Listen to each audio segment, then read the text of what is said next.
Friends welcome back to my channel. ఈరోజు ఆంధ్రప్రదేశ్ హైకోర్టుకు సంబంధించి కాపీయస్ట్ పోస్టులు పడ్డాయి కదా ఫ్రెండ్స్, వాటి గురించి నేను చెప్తున్నాను. ఆల్రెడీ జూనియర్ అసిస్టెంట్లు, ఆఫీస్ సబార్డినేట్, అలాగే ప్రాసెస్ సర్వర్ పోస్టులకు సంబంధించి ఫుల్ లెంత్ వీడియోలు చేసి పెట్టాను, నా ఛానల్లో ఉన్నాయి. ఇంకా ఎవరైనా చూడలేనట్లయితే నా ఛానల్లోకి వెళ్ళి ఆ వీడియోలు కూడా పూర్తిగా చూడవచ్చు. ఇప్పుడు ఈ రోజు నేను చెప్పబోయేది ఏంటంటే కాపీస్ట్ సంబంధించి అనమాట. ఇప్పుడు కాపీస్ట్ బేసిక్స్ చూద్దాం. ముందుగా ఇక్కడ చూడండి, పోస్ట్ హైలైట్ చేశాను, కాపీస్ట్ పోస్ట్ అని. అలానే ఇక్కడ బ్లూ కలర్ లో హైలైట్ చేయడం జరిగింది. బేసిక్ పే ఎక్కడ ఎంత స్టార్ట్ అవుతుందంటే 23,780 రూపాయల నుంచి 76,730 రూపాయల వరకు అనమాట. అంటే మీకు స్టార్టింగే బై హ్యాండ్, అంటే ఇది బేసిక్ పే మాత్రమే. దీనికి టీఏ, డిఏ, హెచ్ఆర్ఏ ఇటువంటి అలవెన్సెస్ అన్ని ఉంటాయన్నమాట. ఈ అలవెన్సెస్ అన్ని కలుపుకొని మీకు బై హ్యాండ్ ఎంత వస్తుంది అంటే మంత్లీ 35,000 వరకు వస్తుందండి. మీకు గ్రాస్ వచ్చేసరికి 45,000 వరకు వస్తుంది శాలరీ. ఇది లెవెల్ 3లోకి వస్తుంది అనమాట. ఈ పోస్టులు చాలా మంచి పోస్టులు. ఈ ప్రతి ఒక్కరు అప్లై చేసుకోండి. ఈ ఆల్రెడీ ఆన్లైన్ అప్లికేషన్స్ ఈ నెల 13 నుంచి ప్రారంభమయ్యాయి. ఈ నెల 13 నుంచి వచ్చే నెల 2వ తారీఖు చివరి తేదీ అనమాట. ఈ మధ్యలో మీరు ఆన్లైన్లో అప్లికేషన్స్ అనేవి అప్లై చేయవలసి ఉంటుంది. నెక్స్ట్ ఎగ్జామ్ ఎప్పుడు ఉంటుందంటే మీకు ఫర్దర్గా డేట్ ఇంటిమేట్ చేస్తారు. ముందు అయితే ఆన్లైన్లో డేట్స్ అనేవి ఇచ్చారు కాబట్టి అప్లై చేయండి అందరూ కూడా. నెక్స్ట్ ఈ వెబ్సైట్కి ఎలా వెళ్ళాలి, ఎలా అప్లై చేయాలనుకుంటే నేను ఇక్కడ క్లియర్గా లింక్ అనేది హైలైట్ చేయడం జరిగింది. ఈ హైలైట్ చేసిన లింక్ని మీరు డైరెక్ట్ గూగుల్ పేజ్లోకి వెళ్ళి ఈ లింక్ని హైలైట్ చేసిన ఈ లింక్ అడ్రస్ మొత్తం మీరు టైప్ చేసినట్లయితే హైకోర్టు వెబ్సైట్కి రీడైరెక్ట్ అయిపోతారు అనమాట. లేదు ఏమైనా మీకు ఇబ్బంది కలిగినట్లయితే నా ఛానల్లో డిస్క్రిప్షన్ బాక్స్లో లింక్ ప్రొవైడ్ చేస్తాను. అక్కడి నుంచి కూడా మీరు క్లిక్ చేస్తే డైరెక్ట్గా రీడైరెక్ట్ అవుతారు. ఓకే ఫ్రెండ్స్, నెక్స్ట్ ఎన్ని జిల్లాలు, ఏ జిల్లాలో ఎన్ని పోస్టులు ఉన్నాయి? ఓవరాల్గా కాపీస్ట్కి సంబంధించి 190+ పోస్టులు ఉన్నాయండి. చాలా ఎక్కువ పోస్టులే ఉన్నాయి కాపీస్ట్కి సంబంధించి. సో ఇది మంచి ఒక సువర్ణ అవకాశం, ఎవరు కూడా వదులుకోకండి. ఎవరి జిల్లా వాళ్ళకి సంబంధించిన పోస్టులు మీరు చూసుకొని పెట్టుకోండి.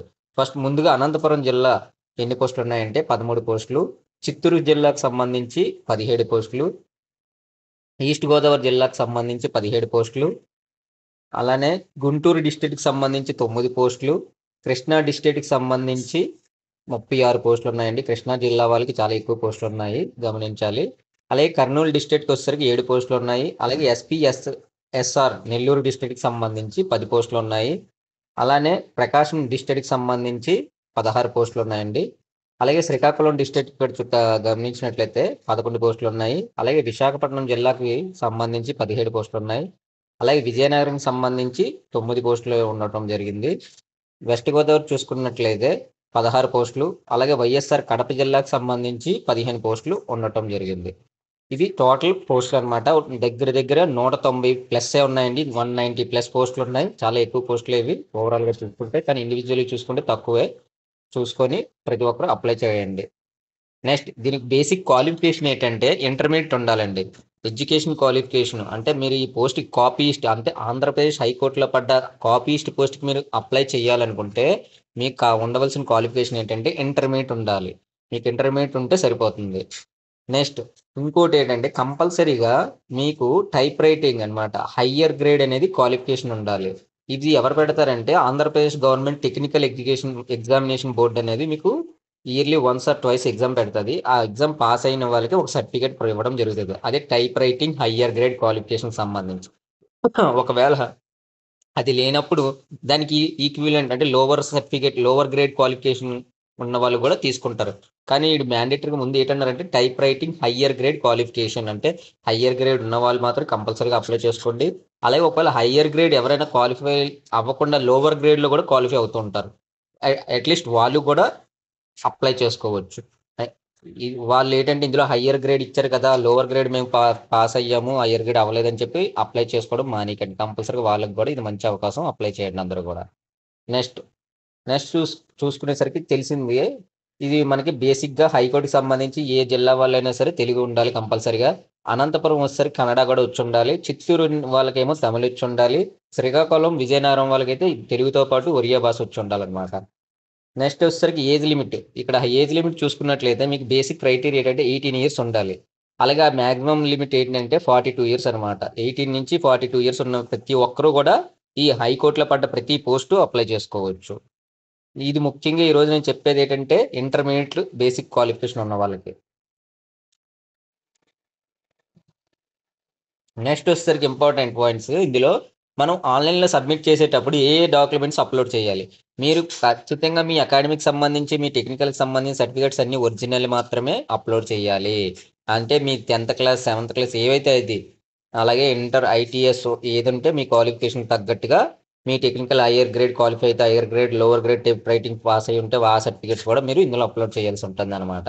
అలానే మీరు ఒకవేళ రిజర్వేషన్కి సంబంధించిన క్యాండిడేట్స్ ఎవరైనా ఉన్నట్లయితే మీ కమ్యూనిటీ సర్టిఫికేట్ ఎస్సీ, ఎస్టీ, బీసీకి సంబంధించి లేదా స్పోర్ట్స్ పర్సన్ అయితే ఎక్స్ సర్వీస్ మెన్ వీళ్ళు వాటి యొక్క కన్స్పాండింగ్ బెంచ్ మార్క్ డిజేబిలిటీస్ పర్సన్స్ కానీ ఎకనామికల్ వీకర్ సెక్షన్స్ వాళ్ళు కానీ మీకు సంబంధించిన సర్టిఫికేట్స్ ఏదైతే ఉంటాయో అవి కూడా మీరు ఒరిజినల్ అప్లోడ్ చేయవలసి ఉంటుంది.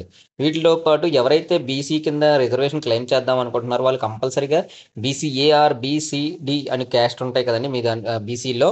అందులో ఏదైతే మీరు ఏ కేటగిరీలోకి అయితే వస్తారో ఆ కేటగిరీకి సంబంధించిన సర్టిఫికేట్ అనేది కమ్యూనిటీ సర్టిఫికేట్ అనేది కంపల్సరీగా అప్లోడ్ చేయాల్సి ఉంటుంది.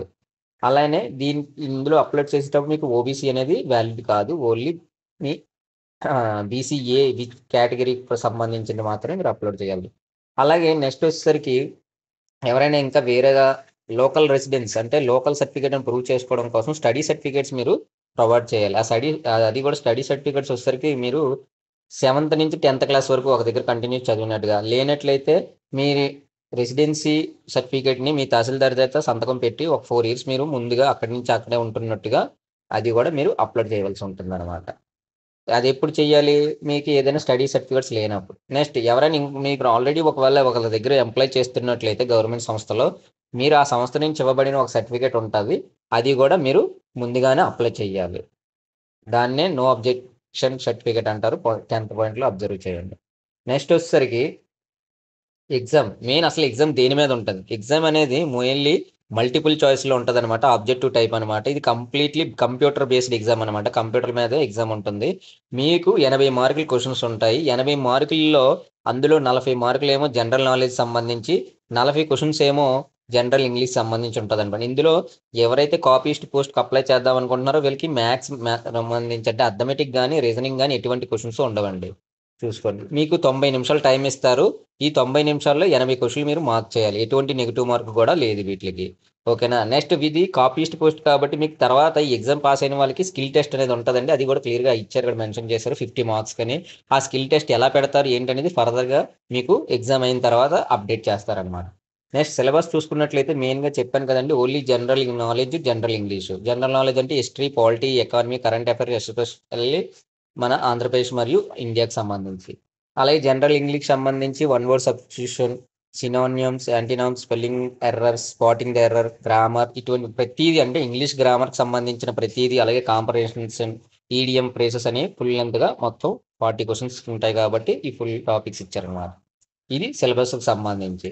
నెక్స్ట్ చూసుకున్నట్లయితే మనకు mainly examination fee. Next point important. Examination fee అనేది ఎంత అంటే 800 రూపీస్ అండి ప్రతి ఒక్కరికి కూడా. ప్రతి పోస్ట్కి ఒకవేళ మీరు ఒక జిల్లా కన్నా 2 జిల్లాల్లో పెట్టాలంటే మళ్ళీ సెపరేట్ 800 పే చేయాల్సి ఉంటుంది అనమాట. అలా open category, economically weaker section, బీ6 కేటగిరీ సంబంధించిన వాళ్ళు 800 రూపాయలు ఎగ్జామినేషన్ ఫీ కింద కట్టాలి. అలాగే ఎవరైతే SC, ST, benchmark disabilities కేటగిరీలోకి వస్తారో వాళ్ళు మాత్రం 400 రూపాయలు కట్టినట్లయితే సరిపోతుంది. అంటే 400 రూపీస్ అనమాట వాళ్ళకి ఎగ్జామినేషన్ ఫీ. ఇది ఎగ్జామినేషన్ ఫీకి సంబంధించి. నెక్స్ట్ చూసుకుంటే ఇవన్నీ జనరల్ ఇన్స్ట్రక్షన్స్ అండి. ఇందులో చూసినట్టు ట్రైనింగ్ అండ్ సెక్యూరిటీ డిపాజిట్, ఇక్కడ 15th పాయింట్ అబ్జర్వ్ చేయండి. ఈ 15th పాయింట్ అనేది ఇందులో మీకు 10,000 రూపాయలు కట్టించుకుంటారు. ఎప్పుడంటే ఇది మీకు జాబ్ వచ్చి సెలెక్ట్ అయిన తర్వాత మీరు అంటే ట్రైనింగ్ పీరియడ్ కింద 10,000 సెక్యూరిటీ డిపాజిట్ తీసుకుంటారు. దీనికి ఎటువంటి అమౌంట్ కూడా వాపస్ చేయరనమాట, రిటర్న్ ఇవ్వడం జరగదు. నెక్స్ట్ ఆన్లైన్లో అప్లై చేయడానికి ముందుగా మీరు అప్లికేషన్ ఓపెన్ వెబ్సైట్లోకి వెళ్ళిన తర్వాత రిజిస్ట్రేషన్ అవ్వాలి. రిజిస్ట్రేషన్ అయ్యేటప్పుడు మీకు దాన్నే పార్ట్ ఏ, పార్ట్ బి కింద డివైడ్ జరిగింది. పార్ట్ ఏ అంటే 1 టైం ప్రొఫైల్ రిజిస్ట్రేషన్ ఫామ్ అంటారు. పార్ట్ బి నెక్స్ట్ ఏంటంటే అప్లికేషన్ ఫామ్ అనమాట. పార్ట్ ఏలో ఏంటంటే మీ బయోడేటా మొత్తం నింపి మీరు రిజిస్ట్రేషన్ ఫామ్ అనేది ఫిల్అప్ చేస్తారు. తర్వాత అప్లికేషన్ ఫామ్లోకి వెళ్ళడానికి అవుతుంది. అప్లికేషన్ ఫామ్ వెళ్ళేటప్పుడు మీకు 1 టైం ప్రొఫైల్ రిజిస్ట్రేషన్లో మీరు ఏదైతే క్రియేట్ చేసుకున్నా అక్కడ రిజిస్ట్రేషన్ ఐడి ప్రొవైడ్ ఇవ్వడం జరుగుతుంది. అలాగే పాస్వర్డ్ క్రియేట్ చేసుకున్న తర్వాత యూజర్ ఐడి, పాస్వర్డ్ అనేది వస్తుంది. అది ఓపెన్ చేయగలనే మీరు అప్లికేషన్ ఫామ్ అనేది ఓపెన్ అవుతుంది. ఆ అప్లికేషన్ ఫామ్ అనేది మీరు ఎన్ని పోస్టులు అయితే పెడతారో అన్ని పోస్టులు తగ్గట్టు అన్ని సార్లు 800 పే చేయాల్సి ఉంటుంది. అదే మీ రిజర్వేషన్ లేని వాళ్ళైతే దానికి సంబంధించిన వాళ్ళే కాకుండా మిగతా వాళ్ళు SC, ST, benchmark disabilities ఉన్న వాళ్ళైతే ₹400 కట్టవలసి ఉంటుంది. ఇది part A, part B application forms అంట అనమాట. మీకు ఈ లింక్స్ ఏదైనా మీకు ఇందులో ఏదైనా ఇబ్బంది ఉన్నా, ఇంకా ఏమైనా ఇందులో ప్రాసెస్‌లో డౌట్ ఉన్నా నా కామెంట్ బాక్స్‌లో కామెంట్ చేస్తే నేను క్లియర్‌గా వివరిస్తాననమాట. మీకు ఇంకా దీని గురించి ఫుల్ లెంగ్త్ వీడియోస్ మిగతా పోస్టుల గురించి కూడా కావాలంటే ఎవరైనా మీకు ఏ పోస్ట్ గురించి కావాలనుకున్నా నా కామెంట్ బాక్స్‌లో పిన్ చేయండి. తప్పకుండా నేను ఫుల్ లెంగ్త్ వీడియో చేస్తాను. Thank you so much friend ఇంతవరకు నా వీడియోని చూసినందుకు. అలాగే ముందుకి ఇంకా మరిన్ని వీడియోస్ పెడతాను. దాన్ని కూడా అలాగే పూర్తిగా చూసి ఒక లైక్, ఒక సబ్స్క్రైబ్ చేయండి friends. Thank you so much. By.